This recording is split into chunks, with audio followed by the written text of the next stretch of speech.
Hello guys, kamusta kayo? Pansin nyo ba guys na ang lechon pala, hindi yung balat ang nakakapagpa-high blood. Alam nyo yun, nakakapagpa-high blood sa lechon. Yung buto. Subukan nyo. Pumunta ka sa handaan, tapos kain na kain ka ng lechon, tapos ang madadagnan mo, buto na lang, di ba? So ano yung mararamdaman mo? High blood ka. Kasi buto na lang dinadagnan mo. Yun talaga yan.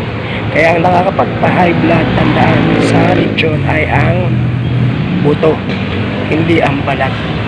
So yun lang guys. Good vibes. Thank you.